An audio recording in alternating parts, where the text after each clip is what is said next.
you basically just arrived in New York from Toronto like a week ago. Yes. How you finding it there? I know you grew up in the Bronx, but how's Mm-hmm. your adjustment from being in Toronto to going to the Big Apple? Well, I mean, like you said, I grew up here. I grew up in New York. So, um, being back, being around my friends, being around my family, it's a blessing. It's just being around, very familiar with the environment, familiar with things around. Nothing is pretty much new to me. Um, Yeah, so it's been a blessing just being able to be around, friends and family. Everyone, the farthest, from a friend or family is probably a 20 or 30 minutes drive. So that's perfect for me, Yeah. Awesome. And like, what's the difference between playing? I mean, you've only been there for so long so far, but what's the main difference right now between playing for a team like the Raptors and a team like the Knicks? Like, obviously, you're in New York, so you get a lot of media attention more so than here, and then you obviously, you're playing MSG and stuff like that. Yeah, I mean, like when you talk about basketball, MSG is one of the first places, and definitely New York is one of the first places that would come to mind. When you talk about basketball, irrespective of, where you are on earth. So being able to play basketball, for an organization like this and, for in a city like New York, like I said, not just that I grew up there, but also I have so much basketball history, is a blessing. Being part of an organization like this it's huge, you know what I mean? So just, enjoying the moment. And yeah. Yeah, absolutely. Is there more pressure? Are there higher expectations when you're playing for in such a place where it's a basketball mecca, so to speak? Yeah, I mean, I don't see it as pressure or anything of that sort. For me, it's just mostly just going out there having fun, playing the right way, and we've been winning, so that's a lot more fun, when you play and you win a lot of games. So yeah, definitely, for me, that's the most important thing. We're winning, we're playing the right way, we're having fun, everybody's playing with confidence. So yeah, that's a plus. Yeah, of course. And to that point, you kind of switched between two teams that are very different and have contrasting goals and expectations for this season. So this year, now that you're on the Knicks, like what are you looking to achieve personally? Just to continue winning, have a deep run in the playoffs. That's the most important thing for Mhm. this team so far. Like you said, expectations are different. Yep. Right now, I'm sure everyone wants to win, but like you said, this team has such a high expectation when it comes to, winning. So they hold out a really really high value, and for me, it's just continuing to um, influence winning as much as I can. Yeah, absolutely. And another thing too is obviously you played here. You know that Toronto's got a particularly passionate fan base. Really no different. In fact, it might be a little more passionate in New York. But all that love for the team, right? It can sometimes translate into some pretty harsh criticism. So how do you handle that if ever comes your way? Do you have any routines like where you sort of rest your mind in a meditative state, or do you have any superstitions that help you deal with that kind of stuff? When you say criticism, you mean criticism from who, the media, the fans, Yeah, or? the media, the fans, stuff like that. I mean, I don't really take criticisms or that type of stuff negatively. I think a lot of people look at it very differently from the way I do. I think it's part of the game, um, and I think if you have a fan base that are not criticizing um, whatever it is or whatever people call it, then maybe people should be worried about that if the fans are not saying anything, whatsoever or criticizing anything whatsoever, then that just shows you they probably don't care. I think it's part of the sports. I think is what comes with it. And I just think it just shows that a fan base is, passionate about their team. And obviously, if someone is, criticizing a player, or a team, or whatever the case is, they just want to Mhm. see better. You know what I mean? So I don't really take it as, um, I don't also see it as negative as a lot of people see it. Um, so it don't really affect me. It don't bother me any type of way. And if anything, I think it's just passion at the end of the day.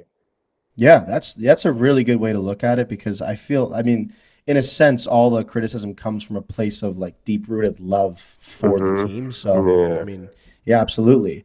Another thing is, so the dynamic of players and fans and players in the game, it's like really shifted over the last 20 years. You got people, people who just graduated going on YouTube and having these huge fan channels. You have people betting all the time on it.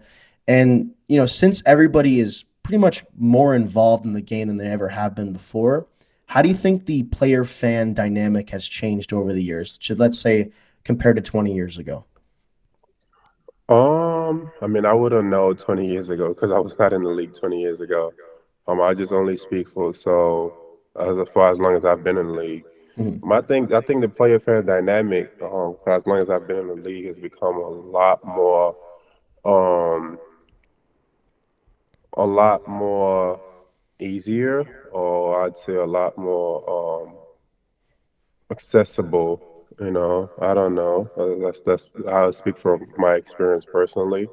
Um, I don't know how it was 20 years ago, but I know, the years I've been in the league, there's been a lot of, more interaction between the fans and the players. I think the NBA is making a very, conscious effort to put the players in front of their fans a lot more, whether it's through media or through, activities with the community and stuff like that. Just being able to, put the players out there so they could be more familiar with the fans and the fans could be more familiar with the players and Mhm. vice versa, you know what I mean? So I think they're doing a great job with that, where people get to know the players more on the personal level and get to know them past just basketball. Yeah. Like I said, that's through, media or through, being part of a community activity or stuff like that. And the players are able to express themselves in, various ways or they show things that they're passionate about outside of basketball. Yeah, absolutely. I mean, 100%. So on another note, you grew up playing soccer. What made you switch to basketball? That's an interesting question. I grew up playing soccer, switched to basketball, after my brother started playing. And I remember the first day I played basketball. I really loved it, enjoyed it, fell in love with the game. And since then, it's just, I never went back. Just kept playing basketball, playing basketball. It's a fun game to play. A lot of um, beautiful things about the sport, and I just stuck to it. I still love soccer, Yeah. but basketball was just took over. Ah, of course. Do you still have a favorite player or a favorite team in the game that since you watch it? Or You mean soccer? yeah. Well, on this side of the world, you guys call it soccer. We call it football Football. down So here where I I'll was go born and football. grew up. Football. My favorite football team is Manchester United, who haven't been good for the past maybe a couple years. Been rough. Uh, but yeah, my favorite athlete of all time, Cristiano Ronaldo. So yeah, Awesome. he was actually the reason I actually got into sports, believe it or not. Yeah. Yeah, so Ronaldo definitely my favorite athlete. And United for sure. It's an excellent combo. I'm the same myself, man. That's awesome. So when you look at like I guess if he's your role model, what do you pick up from him the most? Is it the work ethic? Is it the mentality? Because obviously, like such a good athlete, there's so many things you can pick and choose from. But what's the one characteristic that really resonates with you? No resilience, the dude just shows so much resilience, irrespective of how accomplished he is, the things that he's accomplished as a player, he continues to go. There's a lot of times where he's hit so many, walls, and it looks like things are not going to move forward. And then he just kept pushing and pushing and pushing, and there's another breakthrough and there's another breakthrough. And his approach to the game, his work ethic is very, very detailed. He takes care of his body, the way, all that kind of stuff. He's just a professional at what he does, and at a really, really high level. Absolutely. I mean, again, there's so many things you can take from a guy like that who really just like perfects the craft and in every aspect. It's crazy. Um, but that aside, I really want to touch upon your wine collection. So, like I want to start from the beginning here. Like, how did you first get into it? Stuff like that. How many bottles do you have? Right now, well, I started getting into wine um, through my dad. My dad would come home with wine when I was a kid, so I saw that growing up. Mhm. And then I really got into it through my brother. He started drinking wine, and then I'd be around, and then I tried it from there. That's where my passion kind of grew, Yeah. for wine. I started learning more about wine, and I started, you know, just trying to understand more about it and regions and different types of grapes and the making of it and all kinds of stuff, the history of wine. I think that's the most beautiful part about wine, just the history and the knowledge behind it, not just the drinking of it. So um, that's where my passion comes from. And yeah, Yeah, that's. I mean, it's amazing. I've never. It was a surprise. I was like, it's crazy, but it's awesome. It's a great collection. Like, a young guy getting into wine. You don't see that for most guys until they're like later on, like maybe late 30s, and then you're here just getting. You have all these collections. You want to pair it with this, pair it with that. And I know this would be a crazy question to ask you about one bottle, but if you could pick sort of three bottles, maybe try to get different types involved. What are you taking on a desert island with you? Three bottles of wine. ooh, that's a good one. Um, oh, that's a good one. I'll probably take a bottle of,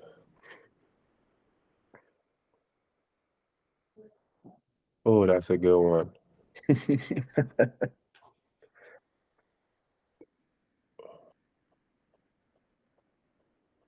I'll probably take a bottle of Opus, Yeah. Silver Oak, Nice. and I don't know if I'm saying this right. Sakea? Am I saying it right? I have no idea. Is it with an S or with a C? Yeah. It is with a SCISOI. Hold on. I have no idea how to pronounce that then, man. So those are the three bottles. Awesome. Do you have like obviously with your job as an athlete, as a basketball player, you're traveling a lot. Do you have like a tradition when it comes to collecting? Like every new city, you get a That's new Sakaya. bottle. Classic. Yeah, And what kind of wine is that? It's obviously red, right? it's a red. Um, Beautiful. it's a red. Do you have any like tradition when it comes to collecting? Like, as you're traveling across Yeah, the so what I U.S. try to really? do is when I go places, um, I try to collect from vineyards or regions that I visit, at least collect a couple bottles and bring them home with me.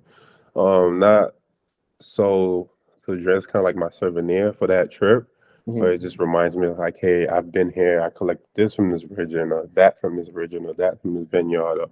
Or, for me, it's just most of the history and the storytelling behind every bottle, behind every winemaking. That's more so intriguing than the actual drinking of the wine. If you Mhm. go to a lot of places, there's so much history and the the process they go through in making those wines, and it's just a little tweak from every winemaker, something small, a lot of times in the grand scheme of things it seems like it's all similar, but then everyone has like a little tweak to it, Yeah. what they feel like is best for their wine, their winemaking or whatever the case may be. And for me, that's what is most beautiful about wine drinking.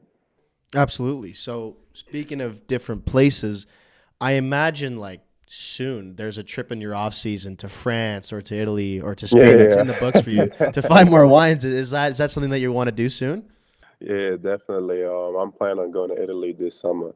Awesome. Yeah. And you're gonna be in. I probably gonna hit up Tuscany, I imagine. I'm gonna hit up a few places. Yeah. I'm gonna hit up a few places. I think I have some friends out there. I know a few people out there that I connected with a couple, vineyards and stuff like that around Italy. So it'll Amazing. probably a little tall for me. Yeah, awesome. I would wholeheartedly recommend Florence. It's a fantastic Oh city. yeah, yeah, Yeah. for sure. I gotta go to Florence. Yeah. And I'm last here. I'm gonna test your knowledge. If I'm having a steak dinner, is there a particular wine brand, company, type that you would recommend to pair with it? If you're having a steak dinner, I mean, definitely you want to go full body Yep. red. A particular brand, so it's a particular winemaker you're asking. Yeah, like if you're thinking like for yourself, if you're gonna have that dinner, you're going to the liquor store, you're gonna buy a particular bottle of wine. what's that wine going to be for that type of dinner? So right now, if I'm having a steak dinner and I'm going to the store to buy a particular bottle of wine, I would probably go with a bottle of Austin Hope. Okay. I'll probably go with a bottle of Austin Hope. It's a really good wine, very affordable. I think it's on the price for the quality of wine that you're actually getting. um, Of course, that's awesome. yeah, so that's probably my go-to right now. Definitely Yeah. Austin Cool. Hope for sure. So you're an ambassador for Inventory, which is literally perfect considering like your hobby and your collecting. So how has partnering with a brand like that expanded your palate and love for wine? Man, it's kind of like a match made in heaven. A match made in heaven, where you're starting to get into wine and you're enjoying the whole process of it, and then inventory comes around and it's just beautiful connection where um everything is just so tied together, you know, and like I said, it's a perfect fit, and I just help my knowledge of wine, my passion for wine grow to a much deeper level. Yeah, absolutely. And is what they do, and I guess like collectors as well overall, is it more so about like I know you said you were into the processes, the what's behind wine, what it takes to make it, not necessarily actually drinking it, more so the what behind the scenes, but is what they're about more so the community, like the culture, the experience of collecting and like how it brings people Yes. together? Yes, inventory embodies all of that. Like when you look at a wine collector doesn't just collect. A lot of people don't collect wine just because. I mean, the ultimate goal is to drink it, Yeah. But if you're collecting at a high rate, realistically, how many can you drink in a day? And for a lot of people, you know what I mean. So it's just most of that story. I think it gets to a point where it becomes more so as like it's like you're collecting art. A lot of art people that collect art, they don't hang all of them at their house, on their walls at their houses. Some Yeah. people start them in warehouses where they just, it's a passion. You know what I mean? So that's kind of like how I see that there's a story that is embodied in with inventory. With the collection of wine, and the regions and the year, the bottling, the way it was made, the winemaker, the whole family history and all kinds of stuff. I think inventory embodies all that, just to give the people a rounded knowledge about wines and everything that it's about. Yeah, absolutely. And I find that it's pre people collect a lot of things. You collect watches and such, but I think that wine is very unique in its own way. It It seems is Yeah. like very unique in its own way. Yeah. I don't know. There's something about a really, really good bottle of wine when you collect it. You hold it in your hands. It's just, I don't know. no, 100%. I'm with you. And even when people go, oh, this is that grape from 1992 or something. You know what I mean? Like you're Exactly. like you don't get that with No, you anything don't. else, You don't get whiskey that. or anything or jewelry. Like you don't get that side of thing. Um, so we'll transition back to basketball here. A lot of guys who play, and a lot of really sports figures in general, they're always involved in community initiatives. Are there any causes or projects that you're particularly passionate about outside of the game? Yeah, definitely. I'm into youth empowerment and women empowerment as well. With an organization that's called What If Unlimited. And the whole idea is youth and women empowerment, being able to provide opportunities to youth and women in places that don't have as much opportunities and, helping them achieve their goals. So that's one of my passions outside of basketball, that I'm involved with. And it's been amazing. It's been an amazing journey so far, just being able to see the impact that it's been able to create in the lives of people, and it's just beautiful to see. Awesome. Yeah. Um, and in terms of like your career thus far, I know it's like it's only really just begun, but can you recall a particular play or a particular game that stands out as your favorite or as the most memorable in your career so far? So far, my most memorable um, I would say my second year in the league, being in the playoffs, and playing in a playoffs atmosphere, it was Mm. definitely it was definitely intense, and I'm someone Mhm. that I love to play in atmospheres like that, Mm. where every play, every possession matters, where you're playing at the highest level, you're playing a high level, type of basketball. And that was 6 games straight where you just playing every game, every possession matters. And being in Yeah. that atmosphere and being able to play, you know, um, and impact the game at that level, for me, that was really, really huge. Of course, yeah. And is there a favorite memory, or not a memory, what was your favorite sort of thing when you were playing in Toronto? Whether that be a food place, a place to go out, place to stay in. What was your favorite thing about playing in Toronto as a whole? I think my favorite thing about Toronto was the diversity. It's a very Mm. diverse city. Um, where you meet people from different walks of life, people from different backgrounds and stuff like that. So much culture in the city.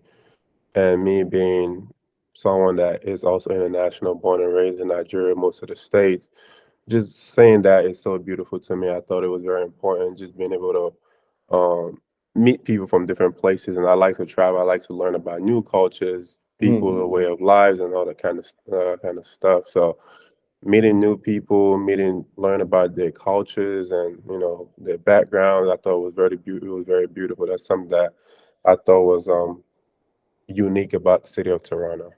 Yeah, absolutely. And like if you're looking for that, this is the perfect city for it. We got so many cultures, whether that's in the neighborhoods or the food or the people. Like Yeah, it's amazing definitely. here. It's amazing. Um, so obviously you've done the whole college route into the league. A lot of people they do the G League. Like it's everybody has their own sort of story about how they get to the NBA. But what advice would you give to a young basketball player about trying to reach into the league? Just work hard. Work hard, work the right way. Your time is gonna come. Just continuing to do the right things, have a good attitude. Show up, be a professional every day, irrespective of what the situation is, and your time is gonna come. Awesome. Yeah, that's great advice. Yeah. And then last question here. We're called Glory Media. So what does the word glory mean to you? That's a very strong word, actually. That's a very powerful word.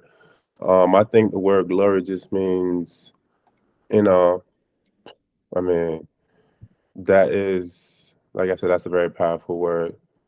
I think the word glory just embodies a lot of things, talk about favor, or talk about embodies favor, passion, excellence, operating at the highest level possible. You know what I mean? I think it embodies all that. It's a very, very powerful word, actually. Yeah, absolutely. Yeah. Well, Precious, thank you so much. I appreciate you coming on, even after practice. Um, good luck tonight, man. This was great. Thank Appreciate Appreciate you. it. it. And And Thank you. have a go, man. You too.